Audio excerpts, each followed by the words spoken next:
Alright, let's do it. CompTIA Security Plus SY0-501. This was the last one of the trifecta of basic CompTIA certifications. At least the first three that I wanted to get. So check it out. For 2019, I set my goal at about, I'd say May, maybe June, to get my A+, Network Plus, and Security Plus by the end of the year. And that goal has been accomplished. I can hardly believe it. And honestly, that's on top of having a 3-year-old daughter, working full-time, not even in IT, I'm an electrician, and, you know, among many other equally important, if not more important, commitments that I have in life. And that just goes to say that if you guys are worried about accomplishing your goals or achieving something in life, you know, as with anything, if you put in the time and you put in the effort, you're going to get the results. And that was my experience with these 3 exams. So let's get into it. This video is going to be very similar to my Network Plus course. That's just because I used Jason Dion's course for my Network Plus as well. And I seriously loved it so much that I had to use it again for the Security Plus exam. And while I mentioned this in my last video, I'm going to mention it again. Just a quick background on Jason Dion, the instructor for this course. He is a former college professor, lead instructor at Dion Training Solutions, has multiple information technology professional certifications, including Certified Information Systems Security Professional, the CISSP. He's got Certified Ethical Hacker, Certified Network Defense Architect, Digital Forensics Examiner. He's got a COSA Plus, Security Plus, Net Plus, you know, among many other certifications that are all pretty much security based. And that's exactly why I went with this instructor. It was really helpful to have someone that was security focused. Security is what I want to get into when it comes to IT, cybersecurity. So it was good to have somebody that had a lot of knowledge, a lot of experience in that particular field. This course on Udemy, if you catch it while it's on sale, you can get it for $10. And I would suggest waiting to see when they're on sale so you can get it for 10 or 12 bucks. Otherwise, you're gonna pay $200. And while I honestly would say that it's still worth it, guys, save your money. Wait till you catch it on sale. The course includes 15 hours of video lessons. It also includes a printout study guide. This one right here, which I would definitely suggest printing this thing out. So I went to my local FedEx. I'm sure you could go to any copy print store and print one of these out.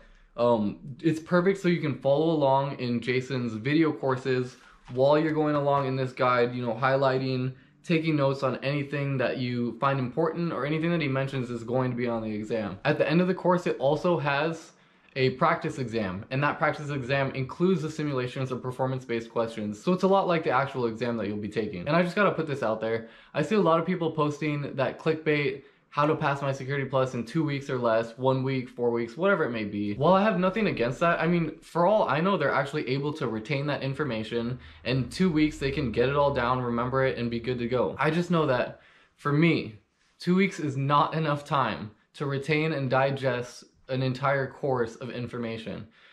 This one took me about 2 months. Like I said, that includes like fitting it into my schedule with all the other responsibilities that I have.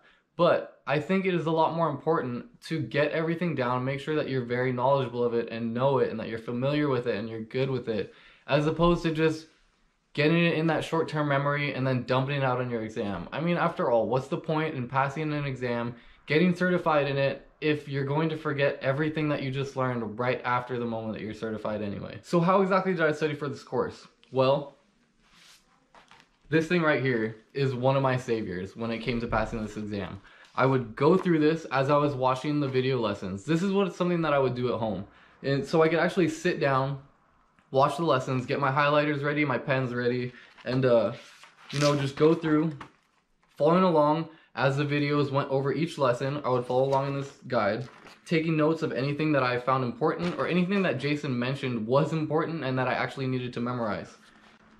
After I would go over these lessons, following along in the notebook, the good thing about Udemy is it has a mobile app, so you can watch it on your phone, and I would really take advantage of that. I would play the audio while I was driving around and just listen to the lessons that I already went over in the study guide, just trying to take another shot at it. And that was just so I can get a little refresher of, even if I already knew the lesson and I felt confident over the material that we went over, it felt good to have it run back once, twice, maybe even 3 times. And there were even moments when I was going over it for the 3rd time and something just clicked that I thought I already knew, but I had a better understanding doing it again. I would do the same thing whenever I was washing the dishes, or just when I would literally fit this into every waking moment of spare time that I had, was to go over the video lessons and just get that audio going so I could hear it and get really familiar with it. Flashcards. I wish I had them on me. I can't seem to figure out where I put them, but flashcards was huge for me on this one. I use them for the ports and protocols. So when it comes to flashcards, I would suggest taking them wherever you go. I got, I think, 35 ports and protocols that Jason suggests that you get down on these flashcards and get them memorized. It took me about 2 days to get all of them memorized. The port, the protocol, and what it actually does. I was kind of surprised that I was able to do it in 2 days. So I was confident, and I continued going through my lessons, didn't even take a second look at those flashcards. And about 2 weeks later, when I took a second look at those flashcards, I had forgotten all of the ports and protocols. So what I would suggest is taking them wherever you go so you can constantly be looking at them and you get really familiar with them. At this point, I cannot forget all of those ports and protocols that I memorized. They are burned in my brain. I will always know that radius works on 1812 and 1813, and radius alternative is 1645 and 1646. Among many other ones like RDP, 3389, FTP, FTPS, SFTP, TFTP, all of them, guys. It was really helpful to know this. I can't forget these ports now. What I would recommend though, Jason suggests to memorize 35 different ports and protocols, and it's in the video lessons, and you'll see that you could even print it out. It's in this. So check it out. But like I said, what I would recommend is taking a look at some of the ports and protocols that are required in the Network Plus objectives, because for this exam, anything that was from the Network Plus is assumed knowledge, and they assume that you know all of this already. And I definitely saw that on the exam. Some of the ports and protocols that I saw on the exam were SIP, used for Voice over Internet Protocol, or VoIP, and that's on 5060 and 5061, or RTP, Real-Time Protocol, which is also used on VoIP. There were quite a few that weren't on that list that Jason gives of the 35 ports and protocols that you need to memorize, but I did see them on the exam. So definitely take another look at the Network Plus objectives, and take a look, maybe even make some flashcards for the ones that it says there. Okay, this is my favorite part of the course. Jason uses a ton of demos to get you really familiar with some of the stuff that you'll actually be using, or some of the stuff that you're actually gonna see when you start working out in the field. Some of the things he does are creating a virus using JPS, creating a rat or a remote access Trojan, how to conduct your own phishing campaign, configuring firewalls, creating and securing VMs. Now this one was cool, buffer overflow attacks and SQL or SQL injections. And like I said, these are all demos, so he's actually showing you how to do all these things.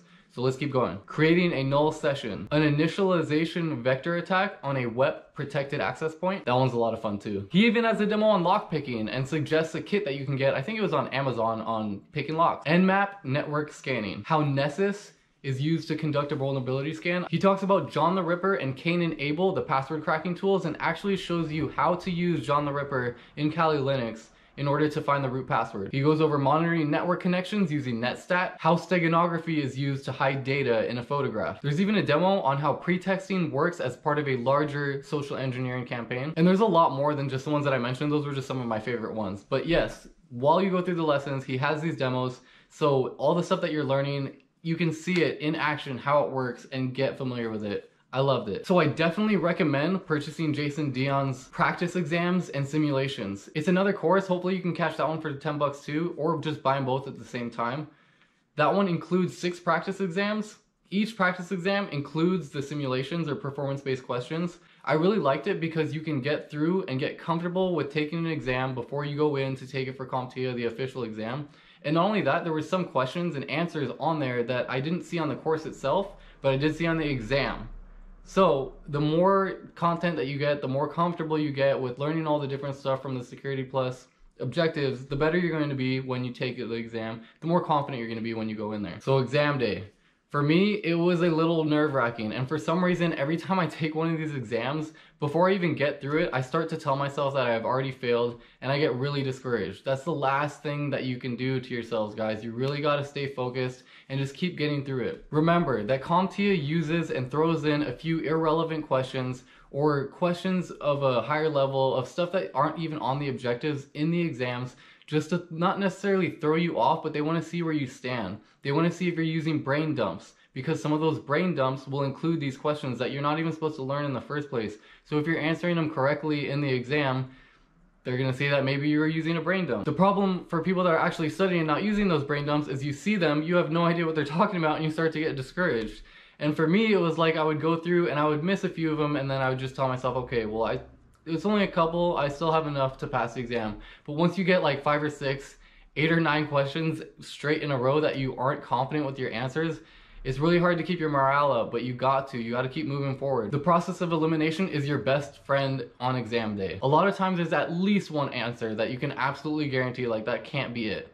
2 of them, you're even better off. If you can just get down to those 1 or 2 answers that are just, you can't decide which one, you've already exponentially increased your chances of getting it right. Don't let the frustration get the best of you guys. Just take your best guess and move forward. Get through it. You don't want to be at the end of the test with a bunch of answers that you've left over. I should also mention that I would definitely suggest to skip the simulations, get through the multiple choice answers, and do them at the end. Those simulations are worth more points, but a lot of times they're a little bit more difficult. So if you can just burn through the multiple choice questions, and even those multiple choice questions will give you a little bit of confidence, a little bit of familiarity when it comes to actually doing the simulation. So that's what I did. I got through all the multiple choice questions, saved the simulations for the very end.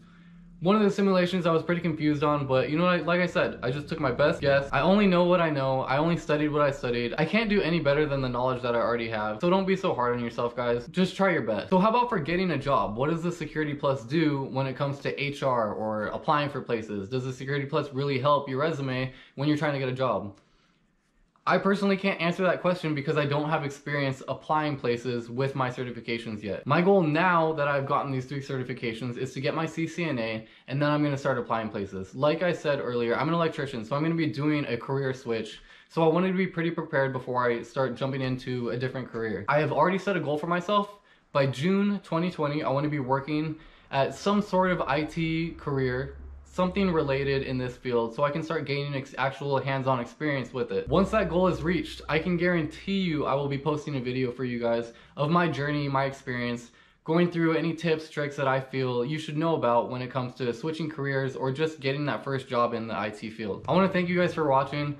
The reason that I do these videos is because when I was studying for my exams and I was even just looking into if I was going to get in IT, what routes I had to take, I would watch all these different blogs, different videos that people were posting on YouTube, and I found it so helpful. And now that I have my own experience with some of these exams and some of the routes and different things to do when it comes to getting into IT, I want to share it with you guys because it is really helpful to see someone else's experience with it and see their journey to see where they can go, what route they might take. So if any of my social media posts, my videos, or anything that I bring to you guys can help motivate, inspire, or just help out one person, you know, I consider it a success. So guys, check me out on Instagram. My name on Instagram is 0dayjames. I'm actually very active on there, so if you have any questions, there's a lot of stuff that I didn't include on this video, things that I missed. Hit me up on Instagram, 0dayjames, and we could chat. I've already tried my best to help out some of the people on there with some of the experiences that I've had when it comes to all of this. I will leave links below for the courses that I took, my Instagram, whatever it may be, anything that I mentioned in this video. Guys, please like, subscribe, hit the bell icon, whatever you gotta do. I thank you so much for watching, and stay tuned for the next videos.